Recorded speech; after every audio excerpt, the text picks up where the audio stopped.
This episode is brought to you by CuriosityStream. Get free access to Nebula with your subscription and check out the first 5 episodes of my original series, The New F Word. So, Nespresso is a B Corp now. That seems a little weird. If you haven't heard of them before, B corporations are for-profit companies that have been independently certified as meeting certain social and environmental standards by a nonprofit called B Lab. Not to be confused with Bone Lab, which is a VR game where you beat up skeletons or something, I don't know. In exchange for running their business according to B Lab's ethical business code, companies get rewarded for their good behavior with the right to put a little B on their products and in their ads. And that way, consumers know that they're not an evil business and that they're making the world a better place. So now that you know the idea behind B Corps, what is Nespresso doing in that club? Nestle, Nespresso's parent company, is undeniably one of the most evil companies in the world, and it's not even a competition. The company regularly monopolizes the water supply in disenfranchised communities, taps them dry, and then sells the water back to the community at a massive premium in plastic bottles. It's also responsible for rampant malnutrition, disease, and infant mortality in global South countries where it promoted using formula over breastfeeding starting in the 70s, despite knowing full well that the countries it targeted didn't have widespread access to water that is safe for babies to drink. So making formula with it was incredibly dangerous, and as a bonus, unaffordable. Not to mention, still to this day, Nestle uses child slave labor to harvest its cocoa according to multiple NGO investigations. And that's the parent company. Nespresso itself is no better. Nespresso also uses child labor to source its coffee. It has also been found guilty of wage theft. And not to state the obvious, but Nespresso's entire business model is based on selling aluminum pods you can use a grand total of 1 time per tiny shot of espresso. Now, Nespresso says that around 1/3 of its pods get recycled. But there is a lot of skepticism about that number. And even if it's accurate, that's still a conservative 12,600 tons of aluminum going to a landfill every year. Now, I'm no expert, but this doesn't really sound like a company, quote, meeting high standards of verified performance, accountability, and transparency on factors from employee benefits and charitable giving to supply chain practices and input materials. In any case, as much as these past 2 minutes and 32 seconds might make it seem like I'm going for the all-time any percent libel lawsuit speedrun, this video isn't about Nespresso, and it's not about the B Corp certification process either.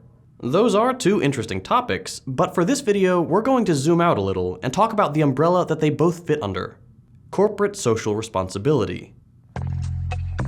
If you haven't heard about this before, it's probably because it has a couple different names. But whether you call it CSR, stakeholder capitalism, or ethical business practices, this video is going to look at how the language of ethical profit-making, whether it's honest or dishonest, not only doesn't work, but actually does the opposite of what companies say. CSR, as I'll be calling it for the rest of the video, cements the social inequality, exploitation, and environmental destruction companies say they're fighting against, and in fact actively prevents positive change from happening. That is because beneath a veneer of change, CSR conceals a deep dogmatic commitment to preserving the status quo. Let me make it clear from the beginning. I have always supported the human right to water. Everyone should have enough clean, safe water to meet their fundamental daily needs. If we give water value, there will be an incentive to invest in looking after our supply. It used to be the case that companies couldn't care less about having ethical optics. That's a huge generalization, of course. History is rife with examples of companies facing public scrutiny over immoral business practices and rethinking the way they do things. But for a while now, companies operating under the neoliberal consensus have happily adopted Milton Friedman's idea that the only responsibility a business has is delivering profits to its shareholders. After all, it's an idea Milton inherited from Adam Smith, who claimed the invisible hand of the market will naturally tend towards the greatest good when self-interested greed is the driving philosophy of an economic system. You've probably heard that Smith quote that goes, "It is not from the benevolence of the butcher, the brewer, or the baker that we expect our dinner, but from their regard to their own interest. We address ourselves not to their humanity, but to their self-love." Or along similar lines, quote, "The rich, in spite of their natural selfishness and rapacity, without intending it, without knowing it, advance the interest of the society." That idea, that businesses and the wealthy more generally are just gonna do what they do and consumers and competition will sort things out for the better, had been hegemonic for a long time. But it just isn't anymore, and it's not hard to see why. Left to their own devices, businesses absolutely do not do the right thing. And I can prove that just by saying the words microplastics, pee bottles, and sweatshop, or by putting these two headlines side by side. And just like that, I think I've made my point succinctly enough. Nobody genuinely believes in the invisible hand anymore, so the new mantra of capitalism has become doing well by doing good.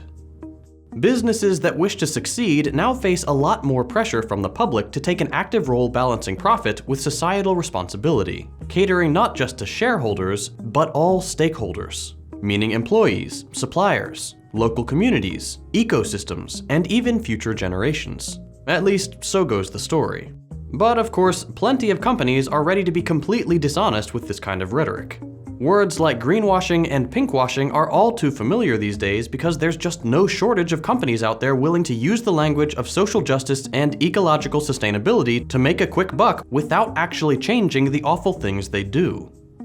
Whether that's a little green sticker that doesn't mean anything, or promises to be carbon neutral in 50 years without doing anything to change right now, CSR is good PR, so companies are A-OK with Lying.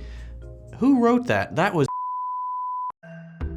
But what about companies that put their money where their mouth is and actually engage in CSR? The truth is that they aren't any better. And I can make that point with both a weak, realistic case of a company behaving in line with CSR principles, and a strong, hypothetical scenario where I stack the deck against my arguments. Take Salesforce as an example of a realistic case of how CSR works in the real world. Last year, Salesforce made a big show of donating $1.5 million to fund anti-homelessness organizations, and in typical Silicon Valley fashion, launched an anti-homelessness app. Because that's what the anti-homelessness movement needed, an app. But anyway, forget the app. The point is that Salesforce got a bit of good press about their donation in outlets like Business Insider, which they expected because back in 2020, the company got the same kind of favorable coverage when it donated $118 million in education grants, the same year it made $5 billion in quarterly sales. Together, the acts of generosity and sky-high profits got the CEO of Salesforce on CNBC, where this happened. Can we conclude that being good actually generates great numbers? Well, as I said, Jim, this is a victory for stakeholder capitalism. It shows that you can do well and you can do good at the same time. And then the next day, in August of 2020, Salesforce fired 1,000 employees. When companies actively engage in CSR and put their money where their mouth is by doing something charitable or ethical, very often it's not to do actual good, but to divert attention away from the ways they're still doing their usual, morally reprehensible business. CSR, like Billionaire Philanthropy, exists largely so that companies can launder their reputations and come out looking, if not good, at least marginally better than the rest.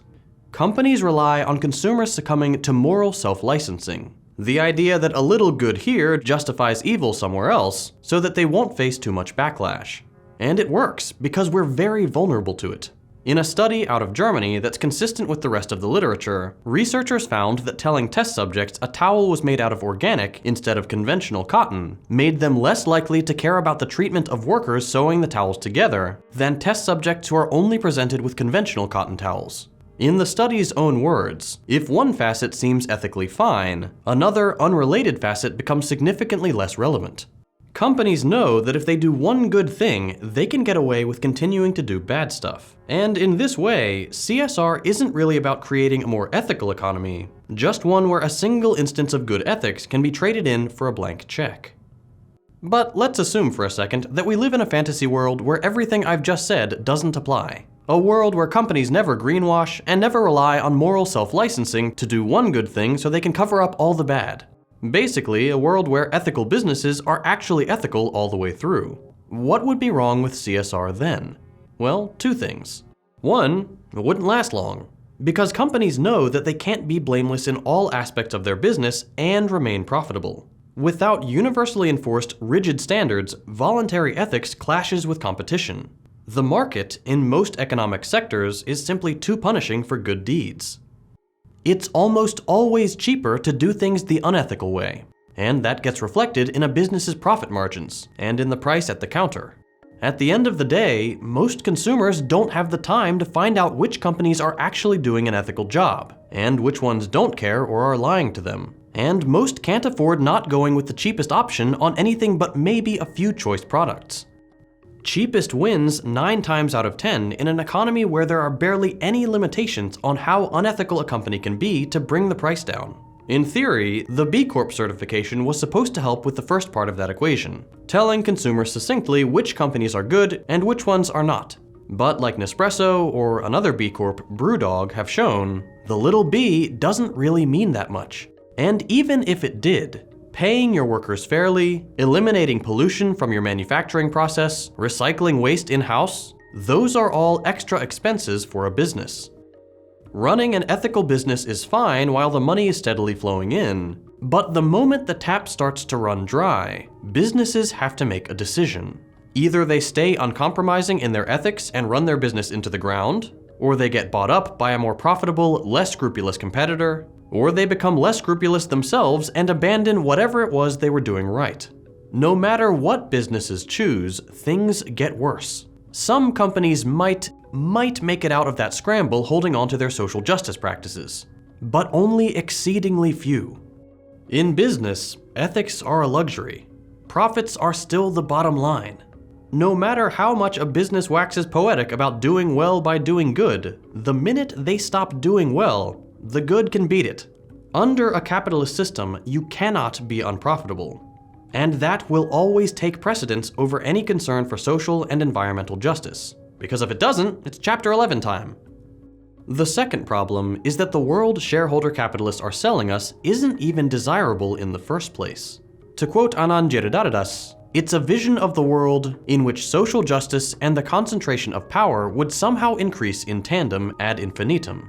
What shareholder capitalists are selling us with their corporate responsibility rhetoric is a world in which change is constantly supervised by the winners of capitalism and their allies. A world where the biggest beneficiaries of the status quo should play the leading role on the ways in which the status quo should be reformed.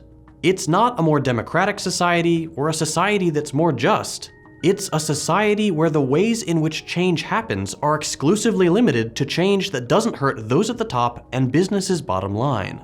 It's all based on a promise that businesses will be better without giving up any control, just because it's the right thing to do. And you might be thinking that I'm exaggerating, that after all, businesses aren't asking for a monopoly on societal change, they just want to participate in the process. You might be thinking right now that if there's something businesses can't do because they need to remain profitable, there's nothing to stop civil society from filling in the gaps, right? Wrong. CSR is a strategy conceived explicitly to avoid structural change and to block off alternative avenues to it.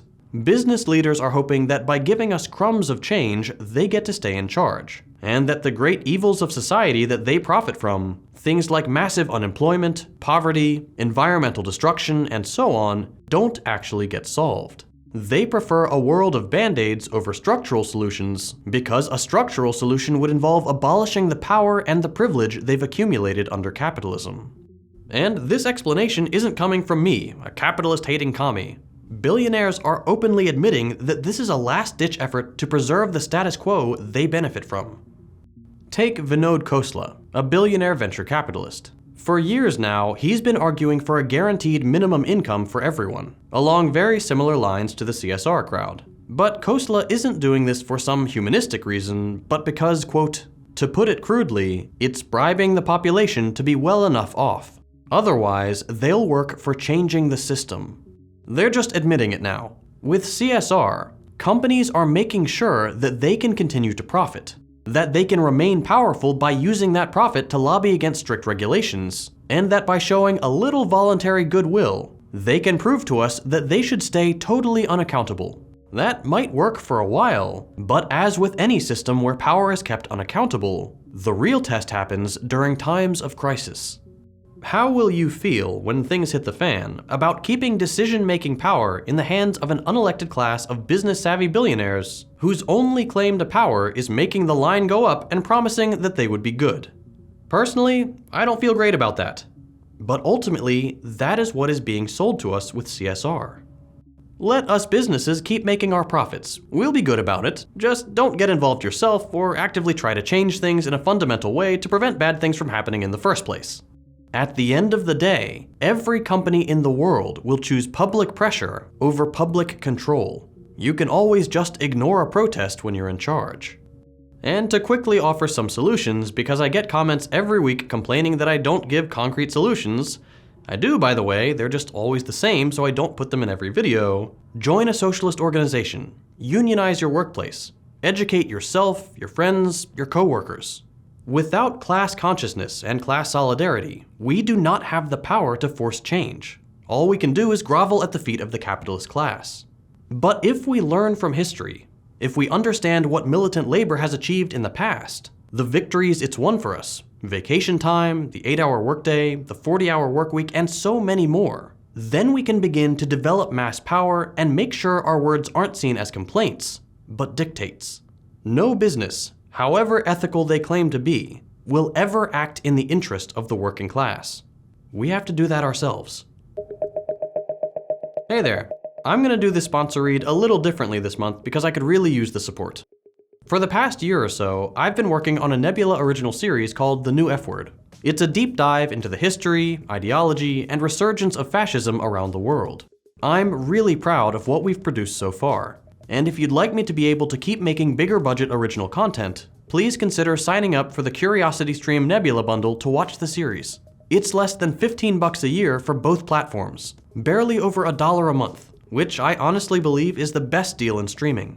We've got 5 episodes out right now, with a new one scheduled for release every month through the end of the series.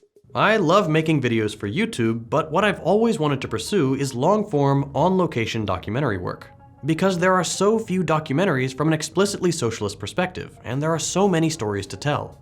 In order to get the funding to do that, I need to prove that people want to watch my work.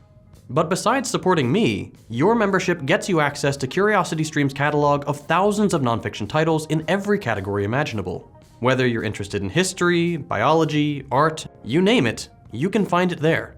And if you somehow haven't heard about Nebula yet, it's home to content from educational creators all across YouTube, many of whom I'm lucky enough to call personal friends. Nebula gives creators a way to diversify their income, to try things that wouldn't work on YouTube, and to do the stuff we really want to do. And CuriosityStream has supported those efforts from day one. So please, if you'd like to help me produce more high-quality content and get access to 2 incredible streaming sites while you're at it, sign up today by visiting curiositystream.com/secondthought. If you enjoyed this video, consider dropping a like. If you hated it, a thumbs down. You can check out my previous content by following the links on your screen. Thanks for watching, and I'll see you next week.